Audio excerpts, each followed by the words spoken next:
ఇవి వచ్చిండే గుంపు మేస్త్రి. ముందుగా మూసీ క్లీనింగ్ అని ఇందులో ఇయ్యలే, కానీ ముందట ఎందుకు వేసుకున్నాడు? ఇచ్చిన హామీల నుండి ప్రజల మైండ్ని డైవర్ట్ చేయడానికి ఈ వేషం ముందట వేసుకున్నాడు. చారిత్రక కట్టడాలను కలుపుతూ రివర్ డెవలప్మెంట్ ప్లాన్, మా బతుకులు ఎప్పుడు అభివృద్ధి చేస్తారు అది చెప్పండి. మూసి చేస్తురు, మూసిది కూడా చేయాలి, మూసి కూడా ముఖ్యమైనదే, మూసి శీముడు కూడా సీదాలే కాదంటలేము, కానీ మా బతుకులకు పట్టిన శీముడిని ఎప్పుడు తిరుగుతాం అది చెప్పు.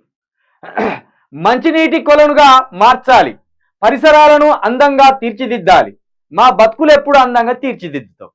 మాకిచ్చిన 420 హామీలను ఎప్పుడైతే దాన్ని అమలు చేస్తావో మా బతుకులు అప్పుడు నువ్వు అందంగా తీర్చిదిద్దినట్టు. మా బతుకులను పక్కన పెట్టి ఈ వేషం కడితే మాత్రం అది మమ్మల్ని మోసం చేయడానికి మాత్రమే ప్రయత్నిస్తున్న చర్యగా ప్రజలకు అర్థమవుతుంది.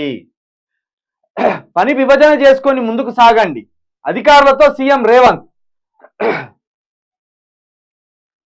మూసీ రివర్ బౌండరీస్ లొకేషన్ స్కెచ్ను పరిశీలిస్తున్న సీఎం రేవంత్. మూసీ నది అభివృద్ధి ప్రాజెక్టులో భాగంగా ముందుగా మూసీ క్లీనింగ్ ప్రక్రియను పూర్తి చేయాలని అధికారులను సీఎం రేవంత్ రెడ్డి ఆదేశించారు. హైదరాబాద్లోని చారిత్రక కట్టడాలను కలుపుతూ ఉండేలా మూసీ అభివృద్ధికి ప్రణాళికలు రూపొందించాలన్నారు.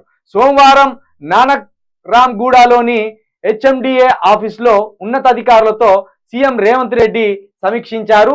మూసీ నది పరివాహక ప్రాంతాల అభివృద్ధిపై చర్చించారు. Musi river boundaries location sketch తో పాటు పలు వివరాలను సీఎంకు అధికారులు వివరించారు.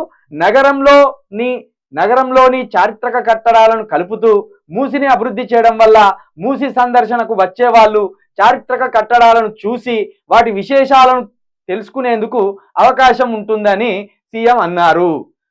సరే, ఈ హైదరాబాదు నగరం చరిత్ర తెలుసుకుంటారు, మూసి పరివాహక చరిత్ర మొత్తం తెలుసుకుంటారు, కానీ ఈలోపు నీ చరిత్ర బయటపడే కార్యక్రమం మొదలవుతుంది.